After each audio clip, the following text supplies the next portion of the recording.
एक बार फिर यहाँ पर आंसू गैस के गोले छोड़े गए हैं।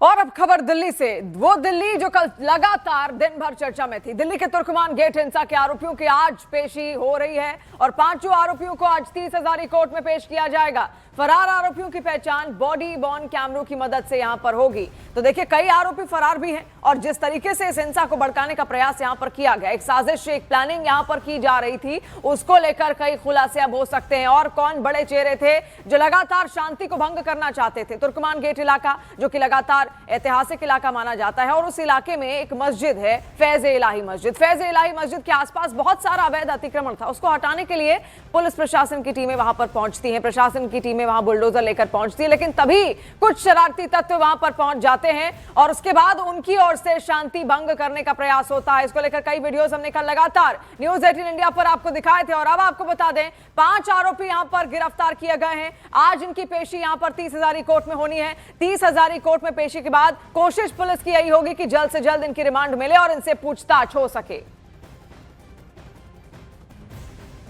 और इधर तुर्कमान गेट पत्थरबाजी मामले की जांच के लिए अब दिल्ली पुलिस ने एक स्पेशल टीम का गठन किया है। पुलिस ने अब तक 50 लोगों की पहचान की है। इनकी भूमिका साजिश से जुड़ी हुई बताई जा रही है। जांच को अलग अलग एंगल के लिए देखा जा रहा है। अलग अलग एंगल से आगे बढ़ाने के लिए स्पेशल टीम्स को अलग अलग टास्क दिए गए हैं। एक टीम पत्थर फेंकने वालों की पहचान और उनकी भूमिका की जांच कर रही है, जबकि दूसरी टीम सोशल मीडिया की एक्टिविटी खंगाल रही है। तो ये अलग अलग टीम सब किस तरीके से यहां पे माहौल बिगाड़ने की साजिश रची गई थी, उसी को लेकर जांच शुरू कर चुकी है। एफआईआर रजिस्टर करके हमने एक स्पेशल टीम बनाया। हमारा जो ऑपरेशंस की जो यूनिट है सेंट्रल दिल्ली के, उसमें ये एफआईआर हमने ट्रांसफर किया है और स्पेशल स्टाफ के इंस्पेक्टर को स्पेशल इन्वेस्टिगेटर हमने नोटिफाई किया है and he will be supported by 4 सब इंस्पेक्टर्स एंड टीम। और इनको अलग अलग टास्किंग भी हमने किया है। एज ऑफ नाउ इस केस की इन्वेस्टिगेशन में ये टीम ने 5 लोगों को गिरफ्तार किया है। और देखिए भाई, कुछ लोग दिल्ली के तुर्कमान गेट इलाके में अतिक्रमण के खिलाफ हुई कार्रवाई पर सवाल भी उठा रहे हैं। एमसीडी की इस कार्रवाई को हमने कानूनन रूप से समझने की कोशिश की दिल्ली हाई कोर्ट के वकील विकास शर्मा से। विकास शर्मा इस वक्त मेरे साथ मौजूद हैं। बहुत बहुत स्वागत है आपका न्यूज़ 18 इंडिया पर। नमस्कार, thank you for inviting me. जी विकास, सबसे पहले आप दर्शकों को एक बार बताइए, तुर्कमान गेट का जो पूरा मामला है, जो केस है, वो हाई कोर्ट तक कैसे पहुंचा? क्या हुआ, क्या पृष्ठभूमि रही इसकी? देखिए, काफ़ी टाइम से इसके ऊपर इंक्रोचमेंट था और इलीगल इंक्रोचमेंट होने के साथ साथ में जॉइंट सर्वे रिपोर्ट आती है अलग अलग डिपार्टमेंट की, जिसमें LNDO, MCD और बाकी जितने भी लैंड ओनिंग एजेंसीज हैं, सबकी रिपोर्ट तैयार हुई और रिपोर्ट में पता लगा कि वहाँ इंक्रोचमेंट काफ़ी ज़्यादा है। उसमें कुछ एरिया ऐसा था जो 1940 में अलॉट हुआ था for religious purpose, with the condition कि उसको आप चेंज नहीं कर सकते किसी और पर्पस के लिए, टेम्परेरी या परमानेंट स्ट्रक्चर नहीं बना सकते। उसके बावजूद वहाँ इंक्रोचमेंट हुआ, इलीगल कंस्ट्रक्शन हुई और जो डिपार्टमेंट की रिपोर्ट है वो कहती है कि वहाँ पे इलीगल कमर्शियल एक्टिविटी चल रही थी। पार्किंग है, बारात घर है, आपका एक डिस्पेंसरी मेडिकल टाइप का जो है सेंटर चल रहा था। इसके अलावा कुछ और चीज़ें भी थी। PWD की जो लैंड थी जहाँ फुटपाथ और रोड है, वहाँ पे भी इंक्रोचमेंट पाया गया था। हम जो पिटिशनर है इसमें, उन्होंने फाइल की रिप्रेजेंटेशन की जो इंक्रोचमेंट है उसको हटाया जाए, लेकिन गवर्नमेंट डिपार्टमेंट ने किसी ने भी एक्शन नहीं लिया तोड़ने के लिए, ना उसको हटाने की बात आई।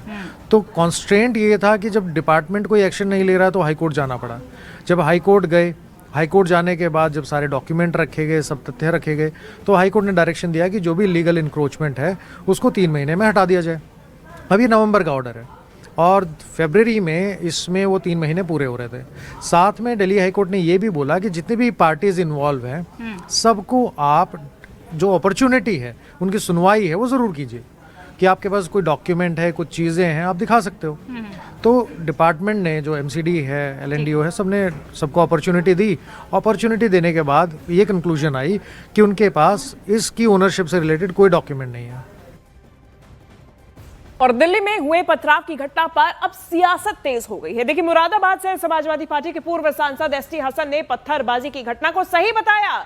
एसटी हसन ने इस घटना को सही ठहराते हुए कहा कि हम कई बार अफवाहों पर भरोसा कर लेते हैं। उनका कहना है कि जब ये अफवाह उड़ी कि मस्जिद को गिराया जा रहा है तो ऐसे में एक्शन का रिएक्शन होना स्वाभाविक था।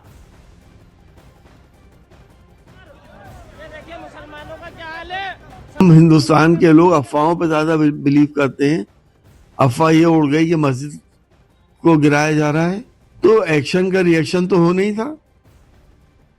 और तुर्कमान गेट पर हुई पत्थरबाजी में जैसे जैसे जांच अब तेज हो रही है, बड़े नाम सामने आने लगे हैं। दिल्ली पुलिस ने जानकारी दी है कि मोहिबुल्लाह नदवी, जो रामपुर से समाजवादी पार्टी सांसद हैं और पार्लियामेंट्री गली की मस्जिद के इमाम भी हैं, वो भी मौके पर मौजूद थे। एक वायरल वीडियो भी सामने आया जिसमें मोहिबुल्लाह नदवी पुलिस के साथ बहस करते दिख रहे हैं।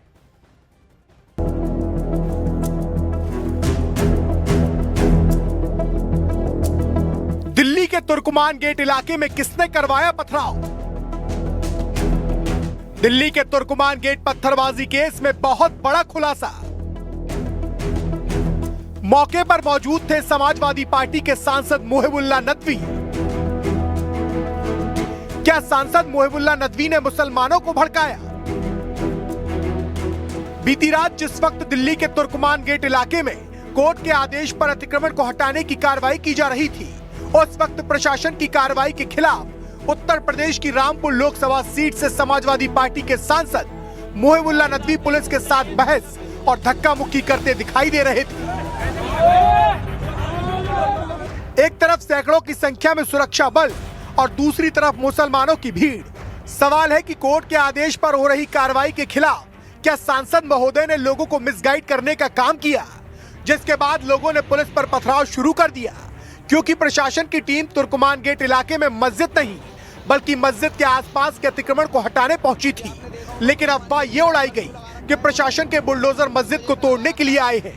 ये तो स्वाभाविक सी चीजें हैं कि ये चीजें होती हैं, इन पर कोई बहुत बड़ी लेदे की बात भी नहीं है। सवाल सबसे बड़ा इस कार्रवाई में ये है कि हमारी जुडिशरी को इन बातों पर फैसला देने की और इस तरह के केसों को एंटरटेन करने का वक्त कैसे मिल जाता है, जबकि हमारे पास 3.5 करोड़ केस पेंडिंग है। ये हम तो जनहित की बात करते हैं, मगर उसमें क्या होता है कई बार एंगल बदल देते हैं। कुछ धार्मिक लोग, सामाजिक लोग एंगल बदल देते हैं, लोगों को गुमराह करते हैं, अफवाहें फैलाते हैं, तो कई बार ऐसी घटनाएं हो जाती है, मगर इन चीज़ों का हम पर कोई असर नहीं है। हमारा मानना ये है कि दिल्ली को साफ, सुंदर और हम स्वस्थ बनाएं। कुल मिलाकर इस मामले में लोगों को जमकर मिसगाइड करने का काम किया गया। लोगों को उकसाया गया कि प्रशासन की टीम मस्जिद तोड़ने के लिए बुलडोजर लेकर आई है, जबकि सच्चाई ये थी कि बुलडोजर अवैध अतिक्रमण को हटाने के लिए मौके पर पहुंचे थे। हालांकि राजनीतिक पार्टियों ने इससे भी सियासी रंग देने की कोशिश की। अतिक्रमण के नाम पर आप मस्जिदों को तोड़ोगे, मदरसों के ऊपर बुलडोजर चलाओगे, यही तो देश में चल रहा है। आप इससे नफरत फैलाते हो, आप इससे नफरत फैला करके अपना राजनीतिक एजेंडा चलाते हो, क्योंकि आपके पास, आप में इतना दम तो है नहीं कि बांग्लादेश में हिंदुओं का कत्ल हो रहा है उनको जवाब दे दो। इस तरह से धार्मिक उन्माद पैदा करने की कोशिश की है और जिस तरह से वहाँ गुंडागर्दी करने की कोशिश की है, मैं पुलिस को और प्रशासन को बधाई देता हूँ कि बहुत धैर्य रखते हुए इन्होंने पूरी कार्रवाई को अंजाम किया। लेकिन ऐसे जितने उपद्रवी जिन्होंने वहाँ लोगों को भड़काने का काम किया है, उनके खिलाफ सख्त कार्रवाई होनी चाहिए। और मुझे लगता है कि इस तरह की अतिक्रमण की जो कार्रवाई है, मैं इसको बिल्कुल उचित मानता हूं और पुलिस और प्रशासन को पुनः बधाई देता हूं। राजनीतिक बयानबाजी के बीच तुर्कमान गेट इलाके में भारी सुरक्षा बल तैनात किया गया है। 80% से ज्यादा अतिक्रमण को जमींदोज कर दिया गया है। अब पुलिस पथराव करने वाले और पथराव के लिए लोगों को उकसाने वाले एक एक शख्स की तलाश कर रही है।